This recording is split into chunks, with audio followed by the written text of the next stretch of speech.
nosotros. Te damos gracias, Padre, y todo eso te lo pedimos en el nombre poderoso de tu Hijo Jesús. Amén. Ok, entonces vamos a empezar leyendo como es de costumbre. Somos una iglesia sistemática que compartimos la palabra verso a verso y vamos mencionando verso a verso, y vamos a empezar con los primeros 3 versículos y vamos a ir tratando de buscarle, de entenderle, de apasionarnos en la palabra, ¿no? Espero y tengan una mente imaginaria como yo, que cuando estás leyendo te imaginas, me aviento un película, ¿no? Yo en mi cabeza a veces cuando leo la palabra. Vamos a leer. Vamos a estar del 1 al 3, los primeros 3 versículos. Dice la palabra así: es pues la fe la certeza de la que se espera, la convicción de lo que no se ve. Porque por ella alcanzaron buen testimonio los antiguos. Por la fe entendemos haber sido constituido el universo por la palabra de Dios, de modo que lo que se ve fue hecho de lo que no se veía. Todos conocemos y todos hemos creído en Dios y sabemos que la fe que hemos obtenido es porque Dios le ha placido dárnosla, ¿verdad? La fe, el autor hoy nos va a mostrar una definición diferente que muchas veces tenemos nosotros de fe. Pensamos que fe es algo sí es algo sorprendente, pero pensamos que es algo interno, una emoción. Y el autor va a empezar explicándonos qué es fe. Esta pequeña palabra, ¿no?, de 2 letras que tiene una grandeza y una importancia para todo creyente. Y más allá de cómo conocemos la fe, el autor nos mostrará por medio de la palabra qué es la fe. Primeramente usa estas 2 palabras, certeza y convicción, ¿verdad? Es la certeza de lo que se espera. La convicción de qué? De lo que no se ve. ¿Ok? Esta palabra de certeza tiene un significado en el hebreo. Tiene 3 significados. Significa sustancia, realidad tangible y confianza o seguridad firme. Es algo palpable, es algo visible, es algo que tú puedes reconocer. El autor nos presenta la fe no como una emoción, sino como una base firme, una garantía de una realidad futura, cual nos da la confianza en Dios, y eso produce obediencia. La segunda palabra es convicción, nos lleva al entorno espiritual. Sabemos que cuando Pablo habla en Corinto sobre los dones, resalta la fe, ¿verdad? Es un don que Dios nos da. Pero ¿cómo nos da? ¿Cómo es que recibimos nosotros ese don de la fe? La palabra nos dice en Romanos 10:17 que la fe viene por el oír su palabra, por conocerle a Él. Tú y yo conocíamos a Dios de oídas, crecimos creyendo en Dios, pero no lo habíamos conocido. Lo conocimos cuando alguien nos compartió la palabra, o cuando tú tomaste la decisión de leer la palabra, conociste a Dios. Y automáticamente el Espíritu Santo te dio la convicción, primeramente de ¿qué? De que eres un pecador y de que necesitas a un Salvador, a Jesucristo. En Romanos 10:17 dice que la fe viene por el oír la palabra de Dios. Y asimismo del Espíritu Santo en 1 Corintios 12:9-11 dice que el Señor nos da particularmente como Él quiere dárnoslos a cada uno de nosotros. Muchas veces cuando compartimos el Evangelio, no sé si te pasa a ti así, como me pasa a mí. Muchas veces compartes el Evangelio y las personas no quieren nada con Dios. Y como que te agüitas, dices, bueno, pues ¿cómo? Se les estás ofreciendo vida eterna, les estás ofreciendo algo que sinceramente no lo merecen, pero Dios quiere dárselos. Y la gente no quiere nada con Dios. Pero es algo que tenemos que tener muy en claro. No se trata de qué bonito hables, no se trata de cuánta Biblia sepas, se trata del Espíritu Santo. Los tiempos perfectos de Dios para poder llegar a tu vida. ¿Cuántas veces tuvieron que hablarte de Dios? Muchísimas veces. ¿Cuántas veces me compartieron del Evangelio? Muchísimas veces. Sin embargo, el Señor tenía ya estipulado un tiempo. ¿Para qué? Para que yo pudiera tener esa convicción. El autor está explicándoles a este grupo de judíos cristianos, a estos hebreos que están queriendo tirar la toalla. En estos tiempos hay mucha persecución, los están matando por creer en Jesús. Están pasando muchas situaciones y ellos están hasta pensando regresarte al judaísmo. ¿Por qué? Porque no están soportando la persecución, la tribulación, el ser vituperados. Pero este autor les va a decir: hey, anímense, vale la pena seguir a Cristo.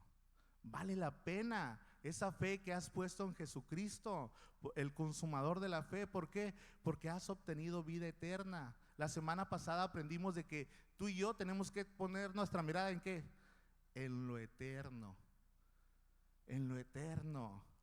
Tú y yo tenemos una morada en los cielos, porque Jesús fue y la preparó. Porque si no hubiese sido así, Él no los hubiese dicho.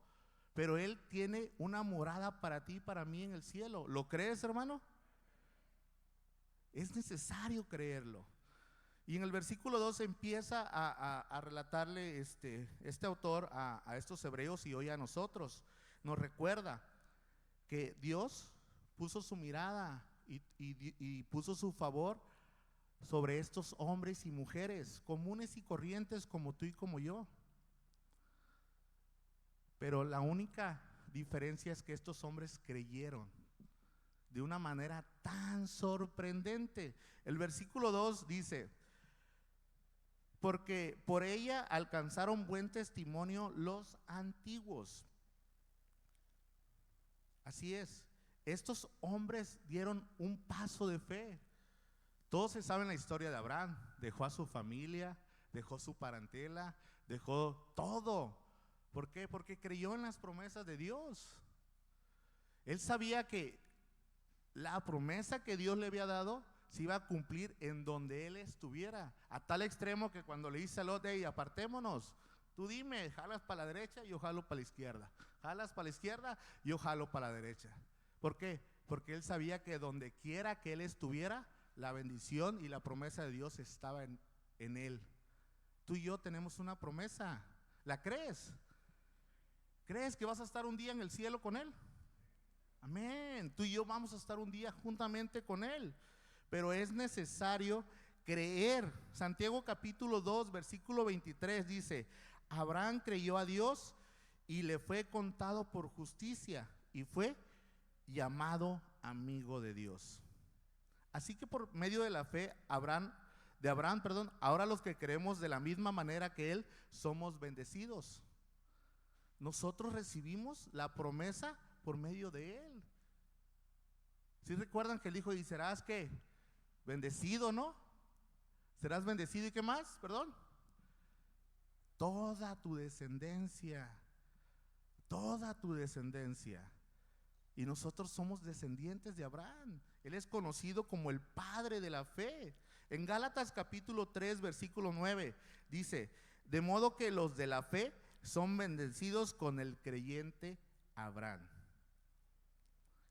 Jesús mismo dice que tú y yo somos bienaventurados, dichosos de haber creído en Él sin verle. ¿Quién de aquí ya miró a Dios? Nadie. Yo no he visto a Dios. Y si te digo que yo he visto a Dios, te diría que soy un mentiroso. Yo no he visto a Dios. Pero ahora si yo pregunto, ¿quién de aquí ha experimentado el poder de Dios? ¿Ah? ¿Quién no ha experimentado el poder de Dios? Ese poder transformador, ese poder sanador, ese poder que cambia hasta tu forma de pensar, que cambia hasta tu forma de hablar. Ese es el poder de Dios, visible, palpable. Así es que tú y yo, en Juan 20:29, Jesús le dice: bienaventurados los que vieron y creyeron. Asimismo tú y yo hemos decidido creer en Él. ¿Por qué? Porque dimos ese paso de fe. La palabra dice que si creyéremos, ¿qué? Seremos salvos. ¿Seremos salvos de qué? De la muerte eterna. de ese lugar que espera a todo aquel que rechaza la salvación, que rechaza este regalo inmerecido. ¿Qué dice Dios de mi fe? Dios habla igual y piensa igual de mi fe como la piensa de los antiguos. ¿Qué piensa Dios de mi fe? ¿Tutubiamos? Sí, tutubiamos. ¿Quién de aquí no duda de repente? Todos tutubiamos. Yo muchas veces tutubeo, pero el Señor me recuerda por medio de su palabra que Él ha vencido, que habrá aflicción en este mundo, que habrá vituperación, que habrá rechazo de este mundo, pero que Él ha vencido, que debemos confiar en Él, debemos poner nuestra fe en Él. El versículo 3 dice: por la fe entendemos haber sido constituido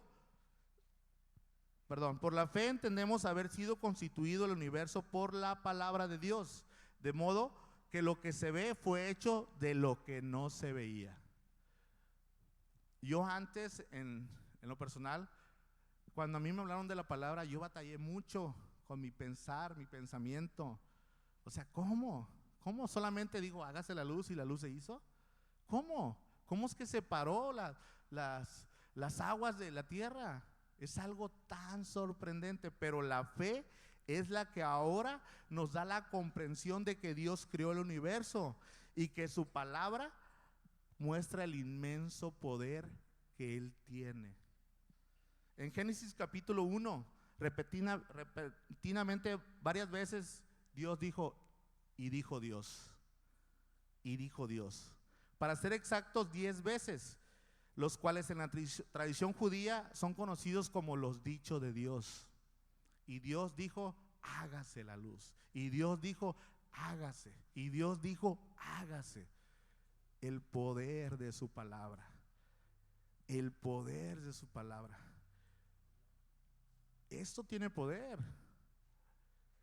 La palabra es inspirada por Dios, útil para enseñar, para redarguir, para corregir, para todo lo que Dios quiere hacer para cada uno de nosotros, para ser esos hombres y mujeres cabales, perfectos. ¿Para qué? Para hacer su buena obra de Él. No para ser super guau, el mejor orador, el mejor predicador, hay unción en Él. Nah. Simplemente para ser siervos inútiles, como nos dice Lucas, para poner nuestra vida a su disposición, a su servicio, porque nada de lo bueno que hay ahora en mí es por mí mismo, sino porque a Él le ha placido poner esa gracia, esa misericordia en cada uno de nosotros. Así es que el poder que tienen sus palabras, Salmos 33:6, la primera parte dice: por la palabra de Jehová fueron hechos los cielos, todo fue creado por Él. Aquel al cual tú y yo decidimos seguir es el creador, el logos, el verbo humanado. Juan 1:1-3 dice: en el principio era el verbo, y el verbo era con Dios, y el verbo era Dios. Este era en el principio con Dios. Todas las cosas por Él fueron hechas, y sin Él nada de lo que ha sido fue hecho. Ese es Cristo. Cristo el creador. Cristo el que venció en la cruz. Cristo el que te dio vida eterna. Cristo el que le fue otorgado toda potestad, tanto como en el cielo, como en la tierra y mucho más allá. En Él es el creador, el cual tú y yo decidimos creer y seguirle. Colosenses 1:6, todo fue creado por medio de Él y para Él. Ahora la pregunta que tú y yo debemos hacernos es: si Dios pudo crear el universo con su palabra, ¿también puede sostener mi vida? ¿También puede sostener mis problemas? ¿También Él puede sanarme? ¿También Él puede sacarme de este problema que me metí? ¿Él lo puede hacer? Claro que lo puede hacer. Su palabra tiene poder, pero necesario que lo creamos, como dice Santiago, no dudando, porque si dudamos, no recibimos nada, absolutamente nada.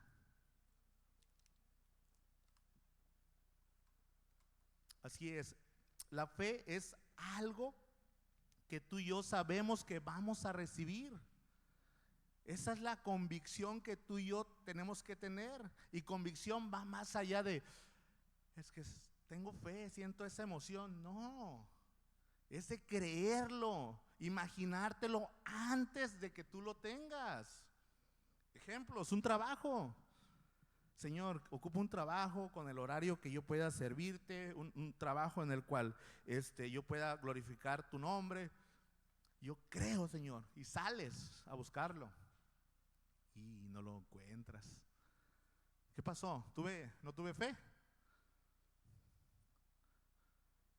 Recordemos que todo lo que nosotros pidamos va a ser movido por medio de su voluntad. ¿Ok? Muchas veces confundimos eso.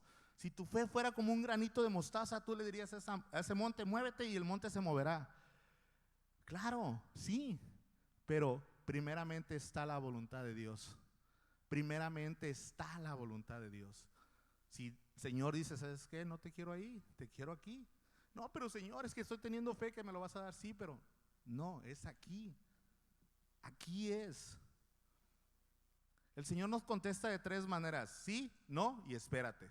Y tenemos que aprender a discernir los no, porque a veces nos aferramos, somos necios y queremos caminar con nuestras propias fuerzas. Hoy en la oración, en el tiempo de oración, aprendimos que Él está con su oído, ¿qué? Oído inclinado, escuchándonos. Y esa es la seguridad que tú y yo debemos de tener.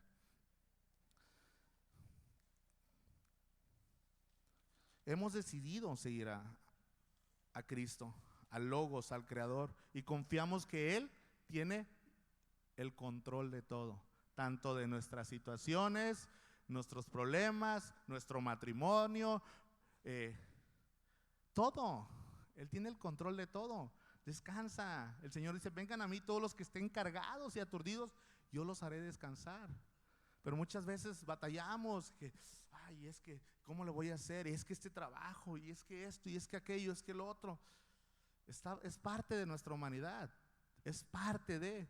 Pero hoy la palabra nos está animando a que seamos como estos hombres que dieron pasos de fe agigantados. Y ahorita más adelante vamos a ver a Enoc, a Abel, a Noé. Así es que tres aplicaciones personales, las cuales tú y yo debemos aplicar en nuestras vidas. La primera aplicación es confiar en Dios. Sabemos que Él obrará a nuestro favor. Romanos 8:28 dice que todo obra para bien para aquellos que le aman, que aman su palabra y que aman obedecer su palabra. Confiar en Dios, sabemos que Él obrará a nuestro favor. Wow, qué bonito. La segunda aplicación, mi fe en Él debe ser evidente. No puedes decir que tienes fe, pero lo que dejas en evidencia es todo lo contrario. ¿Por qué? Porque tu fe sin obras es muerta.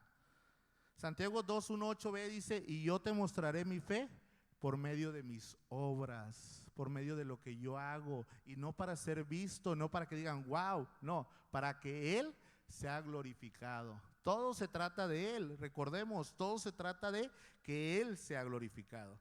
Y la aplicación número 3 es confiar que el creador de todo tiene todo bajo su control. Lamentaciones 3:37. ¿Quién será aquel que diga qué sucedió? Algo que el Señor no haya mandado. ¿Sale? El Señor tiene el control de todo, hermanos. Si chocamos hoy fue porque Dios ya tenía, nada se le escapa a Él. Él es soberano. Él sabe todo. Nada. Es que me enfermé. Todo Él lo sabe, y es uno de sus mayores atributos, su omnisciencia. Bueno, uno de sus atributos, todos son mayores. Vamos a continuar, Hebreos 11:4-5. ¿Me acompañan con la palabra? Cualquiera que le haga falta una Biblia puede levantar su mano, ahí están los ujieres, ellos le pueden acercar una Biblia, abrir la Biblia para que nos acompañen y para que no vean que los ando choreando, sino que es la palabra que habla así. Dice, por la fe, Abel ofreció a Dios excelente sacrificio que Caín, por lo cual alcanzó testimonio de que era justo, dando a Dios testimonio de sus ofrendas, y aún muerto aún hablaban por ellas. Por la fe, Enoc fue traspuesto para no ver muerte, y no fue hallado porque le traspuso Dios, lo trasladó Dios, y antes que fue traspuesto, tuvo testimonio de haber agradado a Dios. Nuevamente, el autor va a poner como ejemplo a estos personajes y empieza hablándonos en el versículo 4 de la fe de Abel. La fe y la manera que él ofreció este sacrificio tan agradable que el Señor, ¿cómo tomó esa ofrenda Dios? Todos conocen la historia de Abel y Caín, ¿verdad? Me imagino, los hijos de Adán y Eva, los primeros hijos de Adán y Eva, ¿verdad? Estos dos hermanos que como que no tenían buen compañerismo, ¿verdad? ¿Te pasa a veces eso con tus hermanos? Como que no tienes buen compañerismo, como que sientes como envidita porque algo le está yendo bien a él y a ti no te está yendo como tú quisieras que te fuera. Más o menos algo así parecido, Caín y Abel, dos corazones completamente diferentes. En Génesis capítulo 4, versículo 3, 5 dice la palabra y nos relata de estos dos hermanos trayendo sus ofrendas delante del Señor. Caín ofrece su ofrenda, ¿verdad? Agarra, porque él es labrador, agarra semillas, agarra hierbas, va y le ofrece algo al Señor. Pero Abel, que es pastor, él agarra lo mejor, agarra el cordero más gordo, lo cocina, se lo lleva al Señor. Pero aquí viene la enseñanza para ti y para mí. ¿Por qué creen ustedes que el Señor no recibió con agrado la ofrenda de Caín? En Génesis 4:7 está la respuesta: su actitud, su corazón, nuestro corazón. ¿Cómo estoy ofreciendo mi ofrenda, mi adoración a Dios? ¿Cómo ofrezco mi alabanza? ¿Cómo estoy cantando y estoy pensando en este hermano, en esta hermana, en mi familia? ¿Cómo estoy aquí? Estoy levantando la mano, pero mi mente está en otro lado. ¿Cómo ofrezco mi ofrenda a Dios? ¿Cómo meto mi sobrecito allá en la cajita del diezmo y mi mente me engaña y piensa, no, saber en qué se va a gastar este dinero? Es que este dinero me está desacompletando mi renta. ¿Cómo estamos ofreciendo nuestra ofrenda? ¿Cómo estamos ofreciendo nuestro sacrificio? ¿Como Caín o como Abel? ¿Cómo? Y eso es algo que hoy la palabra nos enseña por medio de esta vida de estos dos hermanos. Muchas veces es necesario pedirle al Señor que mude, que cambie nuestro corazón, porque Él conoce nuestro corazón. Romanos 12:1, la segunda parte dice: es necesario que tú y yo presentemos nuestros cuerpos en sacrificio vivo, santo, agradable a Dios, que es vuestro culto racional. Tú y yo necesitamos morir a nosotros mismos. Tú y yo necesitamos hacer a un lado la rutina de los domingos. Tenemos que hacer a un lado la rutina de los miércoles. Y tenemos que estar hoy en este día dándole nuestra ofrenda como Abel. Señor, toma esta adoración con todo mi corazón. Canto re feo, Señor, pero espero y me escuches. Lo digo por mí, personalmente por mí, porque canto re feo. Pero mi anhelo más grande es que el Señor escuche mi adoración, que escuche mi alabanza. Pero es que a veces me da pena que me vean. Señor, yo quiero que tú me escuches. Yo quiero que tú, Señor, recibas este dinerito que ni me pertenece porque tú me lo diste. Te regreso un poquito y dame sabiduría para el poquito que me sobra, bueno, muchote que me sobra, lo pueda administrar conforme a lo que tú quieres que yo lo administre. Porque todo le pertenece a Él, todo es de Él. Hoy estamos vivos, ¿por qué? porque tengo una muy buena dieta, porque hago ejercicios, salgo a correr. No, hoy estamos vivos porque a Él le plació darnos ese aliento de vida. Y tenemos que ser agradecidos con nuestra manera de ofrendar, nuestra manera de servir y con todo lo que nosotros hacemos para Él. Dice la palabra que aún muerto, la ofrenda de Abel daba testimonio. ¿Qué testimonio da tu servicio? ¿Qué testimonio da nuestra ofrenda? En 1 de Juan 3:12 nos deja bien explícito quién era Caín. Dice, no como Caín, que era del maligno y mató a su hermano.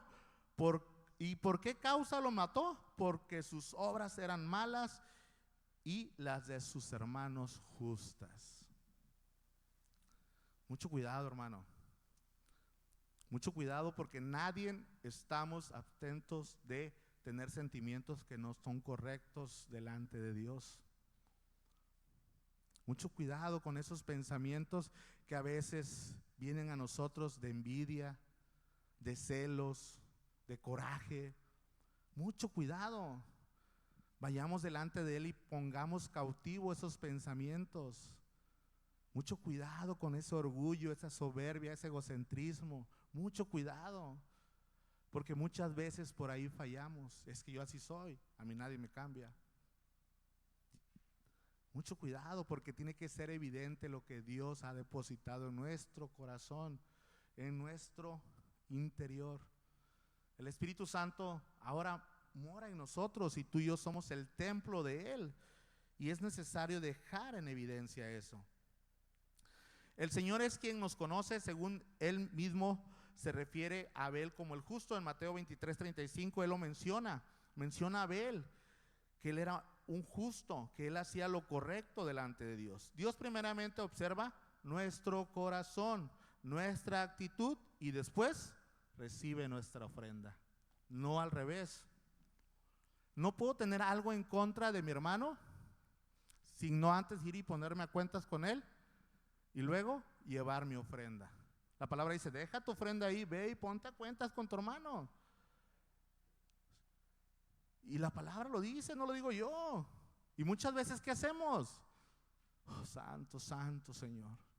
Y el Señor dice, ¿en serio, Edgar? ¿En serio? Tu pensamiento de ese rato no lo has puesto delante de mí. Yo soy fiel y justo para perdonarte y limpiarte de toda maldad, pero necesito que lo traigas a mí. Necesito que me lo entregues, porque si no, canta lo que quieras, pero como Caín, de lejitos. Mejor me engrano aquí en este que es humilde, en este que conozco su corazón. Yo conozco el tuyo, yo conozco el tuyo. Él conoce nuestro corazón y solamente Él puede cambiar nuestro corazón. Jeremías 17:9. Pero lo más importante que nosotros debemos entender es ¿por qué estamos en la iglesia? Tú y yo podemos servir en la iglesia, podemos dar ofrenda, podemos cumplir con lo requerido, pero lo más importante es que Dios conoce mi intención, mi obediencia, mi fe y sobre todo mi corazón. Jeremías 17:10, Él escudriña el corazón y prueba los pensamientos. Él conoce nuestro corazón. Él sabe cómo es que hacemos las cosas. ¿Cómo lo hacemos? Al mundo entero podemos engañar. Hasta nosotros mismos, dice Santiago. Hasta nosotros mismos nos podemos engañar.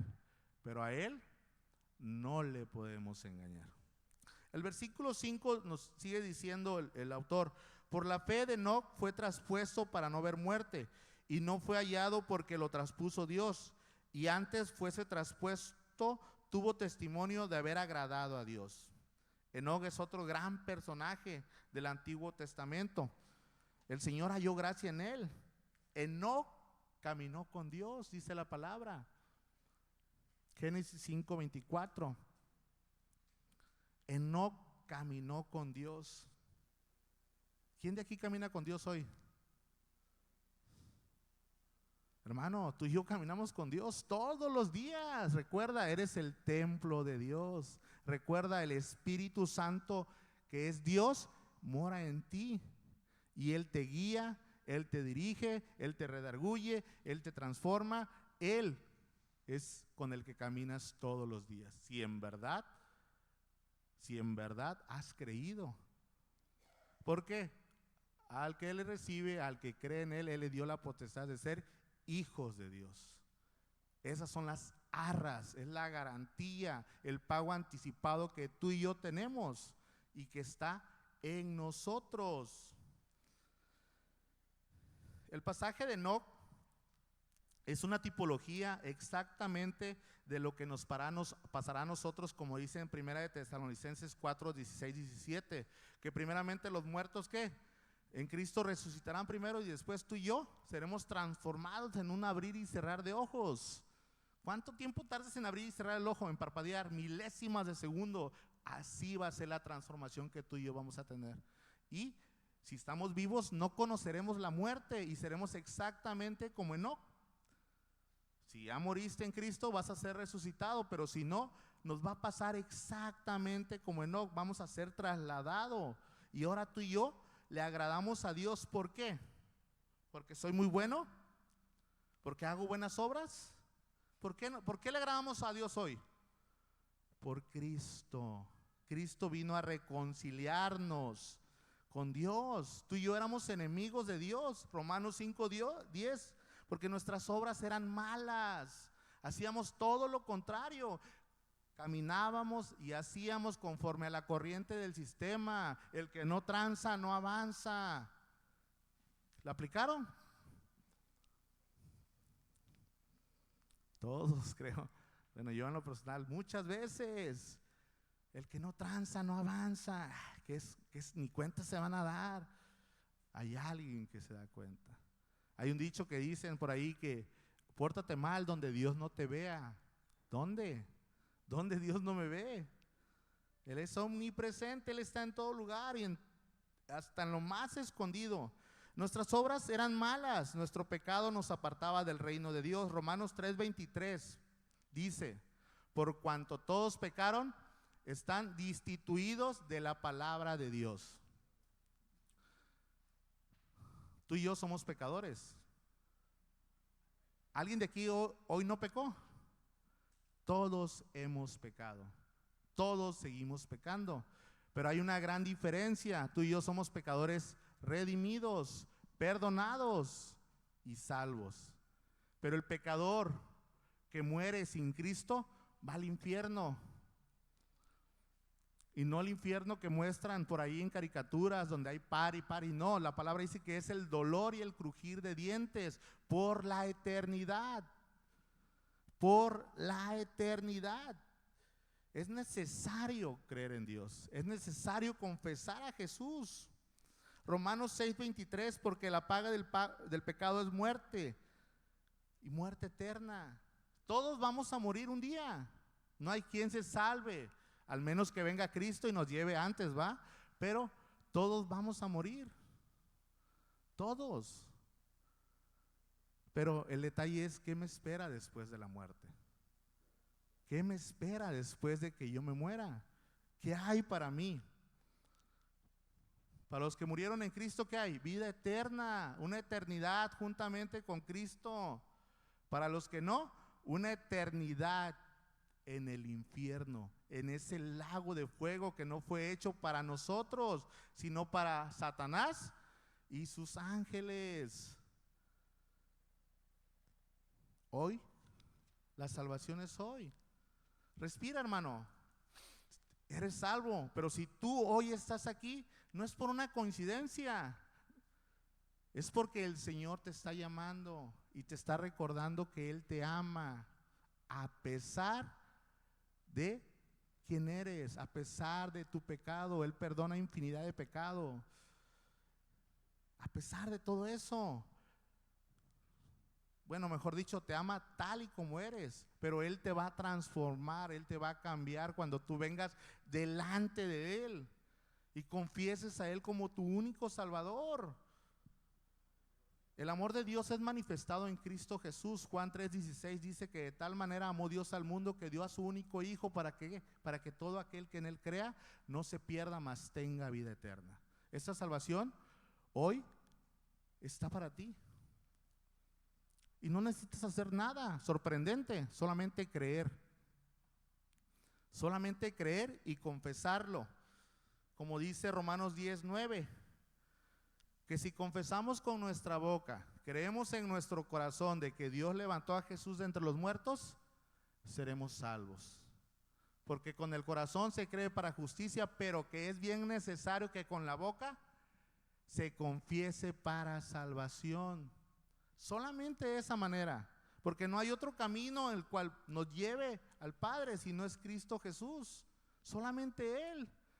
Solamente por medio de Él es que no vamos a ver la muerte eterna.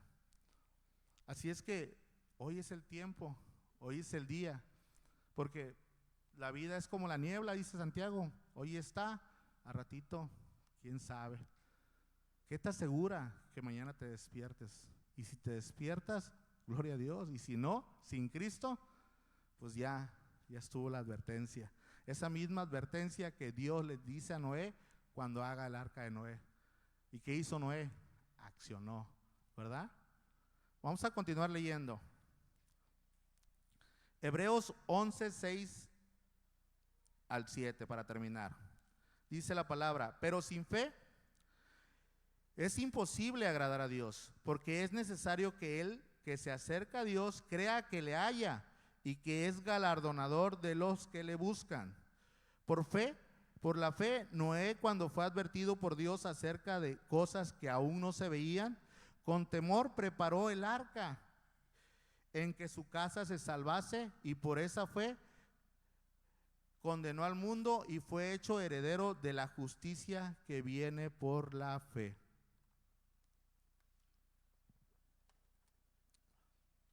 Wow.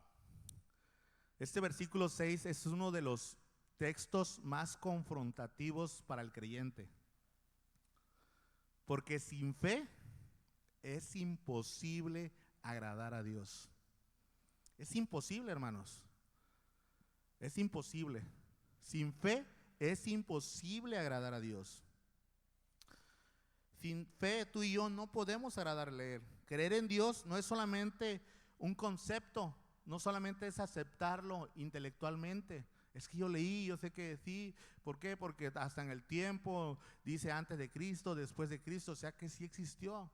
No solamente intelectualmente, sino esto va más allá, va mucho más allá de creer quién es Él, su autoridad, su soberanía, pero sobre todo saber que si tú y yo le buscamos, le vamos a hallar. Si tú y yo le buscamos, le vamos a hallar, hermanos. Confía en tu Dios, confía que Él está dispuesto y con su oído inclinado para escucharte, para nuevamente reconciliarte contigo. Si tú te has apartado de Dios, ve delante de Él, ve a tu cuarto, ponte a cuentas con Él y dile: Señor, perdóname, quiero nuevamente ponerme a tu servicio. Nuevamente quiero caminar en esta senda que sé que va a ser complicada, pero no imposible, porque tú vas conmigo.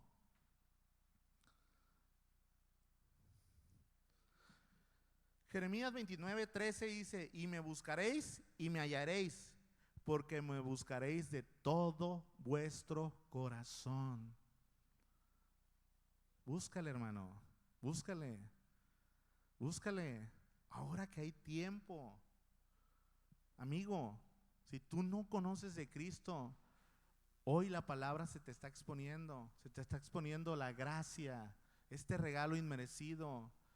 Abraza este regalo, aférrate a Él como cada uno de nosotros nos hemos aferrado. Creamos, pero búscalo con todo tu corazón, como dice Jeremías.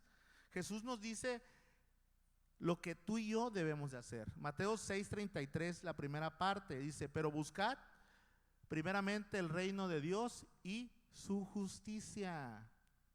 Como creyentes, tú y yo, antes de buscar las cosas que se van a quedar, las cosas que tienen un tiempo, tú y yo debemos de buscar lo eterno. lo que es para siempre. Obedecer su palabra, obedecer esa gran comisión que Él nos mandó a hacer. Da de gracia lo que por gracia recibiste. No derrames gracia, porque eso de derramar gracia no existe, no es bíblico. Somos participantes de gracia, pero tú y yo no podemos dar gracia por nosotros mismos. La gracia solamente Él la da. Muchas veces traemos esa mentalidad de pequeños mesías, que podemos dar salvación, que podemos dar perdón. No, eso es Dios. No derrames gracia, solamente comparte de la gracia que tú has recibido. En ningún lado en la Biblia dice eso de derramar gracia. No, eres partícipe de su gracia, dice Pablo en Efesios. ¿Y cómo tú y yo somos partícipes de su gracia? Compartiendo esas buenas noticias, compartiendo el mensaje que se nos ha dado de compartir, de Cristo.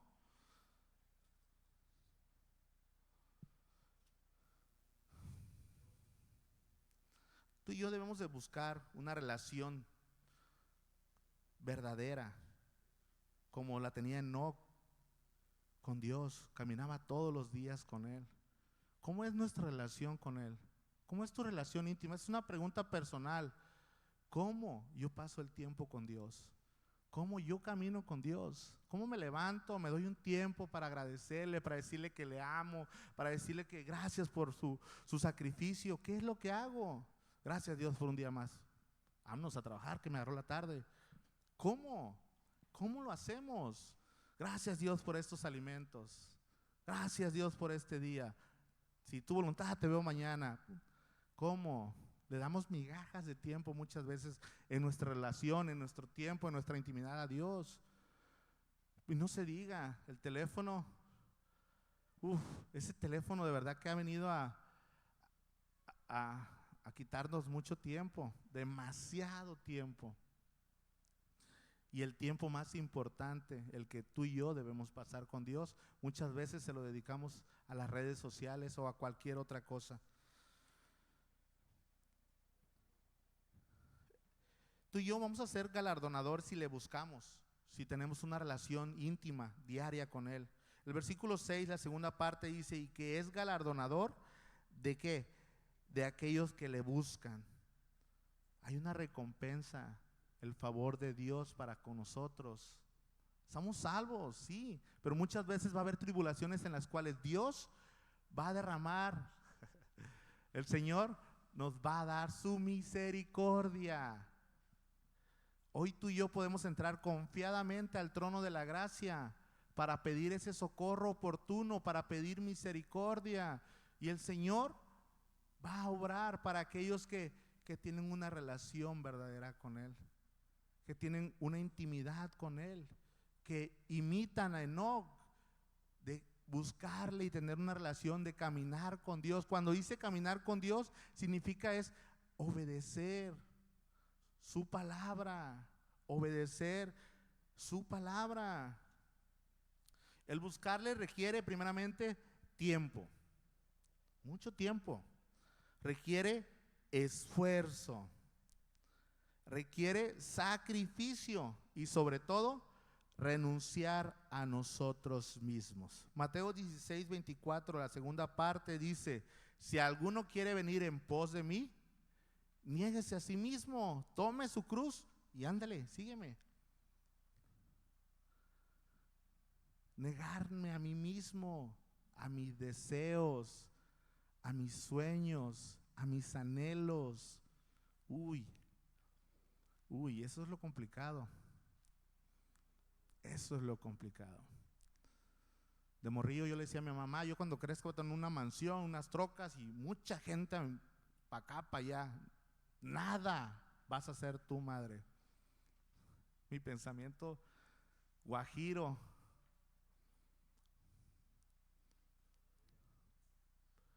Pero todo está dentro de los planes del Señor. El Señor sabe qué tiene de parado para con nosotros. Simplemente busca su reino, busca su justicia y Él va a añadir lo que te toca en esta vida. Y no te vayas en un viaje que porque aquel sí, porque aquel y porque yo no. Tu riqueza ya la obtuviste. Tu riqueza está en los cielos. Tu riqueza está en los cielos. Ahí pon tu mirada, hermano. Y eso, la verdad que es posiblemente lo que más batallamos, negarnos a nosotros mismos.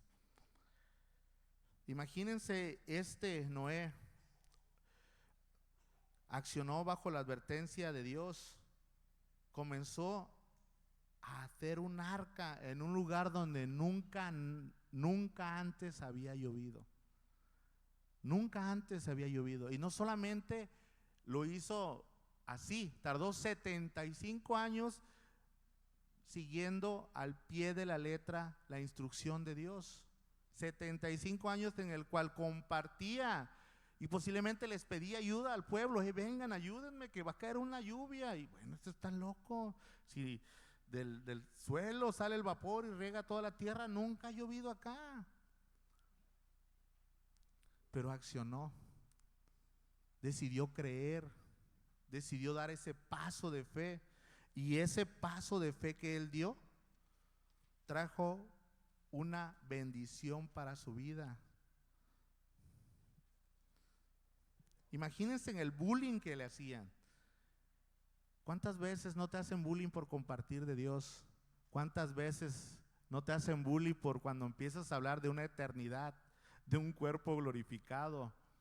¿Cuántas veces dicen, ¿en qué andas creyendo? Eso es un cuento. Miles y miles de años se han levantado hombres diciendo lo mismo.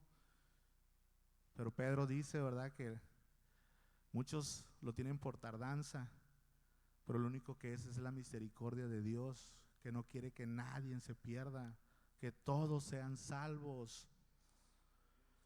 Génesis 2, 5, 6 dice, la palabra nos dice que la tierra se regaba con un vapor que por la misma tierra procedía.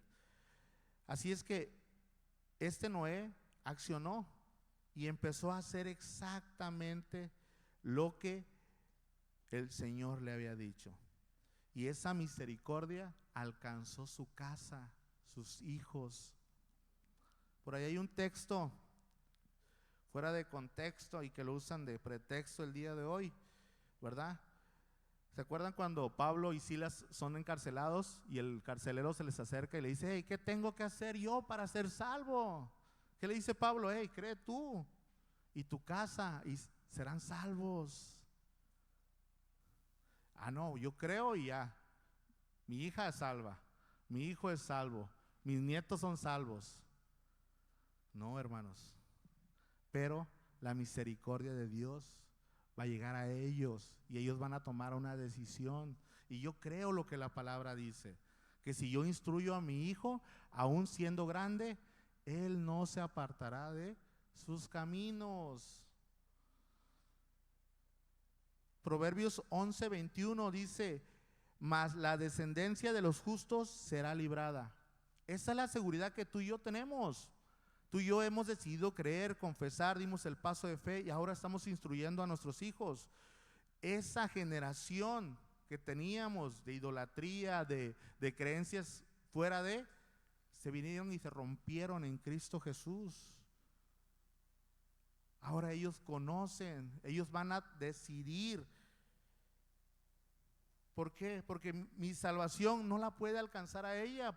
Ella tiene que tomar su decisión. Ezequiel 18:20 dice, el pecado muere y el pecado del padre no cae en el hijo. Y asimismo la justicia y salvación.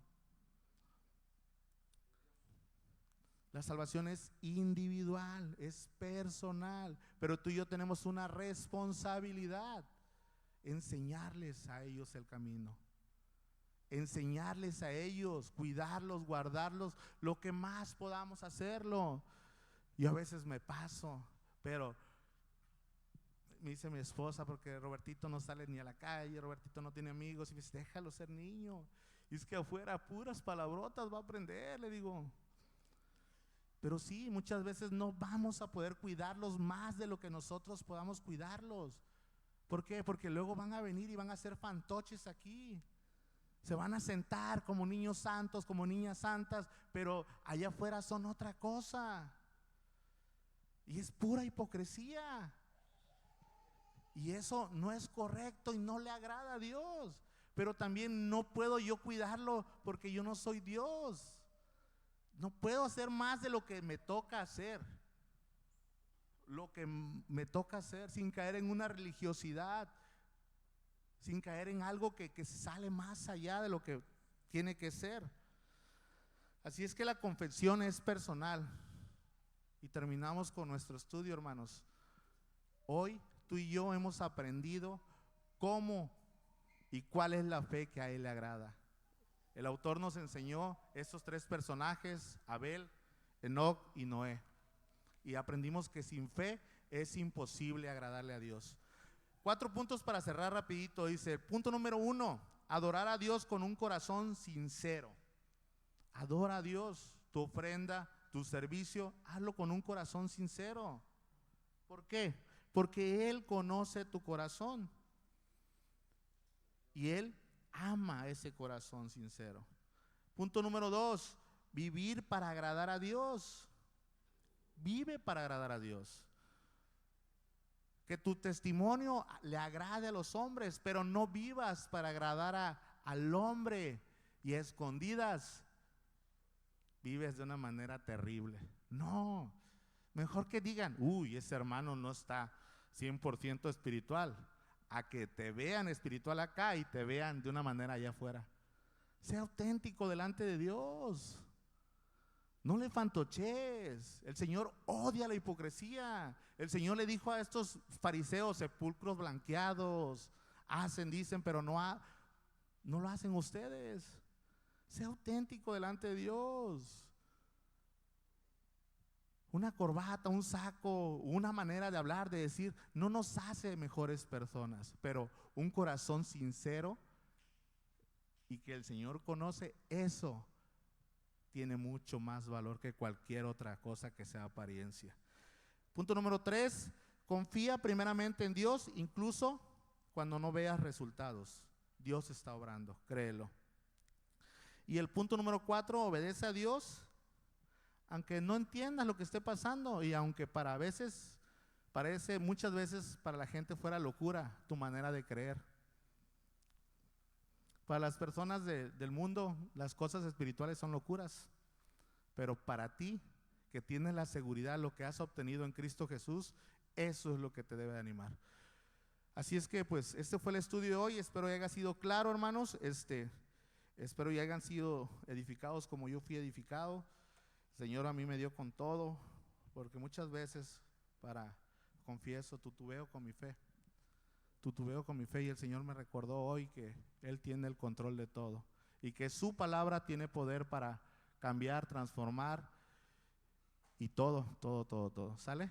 Cualquier cosa, tienes alguna duda sobre el mensaje que recibiste hoy, si quieres que profundicemos un poco más sobre, yo necesito eso de la salvación, yo no me quiero ir al infierno, puedes acercarte con toda la confianza. Por ahí voy a estar yo atrás, por ahí va a estar mi hermano Juan, por ahí va a estar mi hermano Eric, por ahí va a estar mi hermano Tony.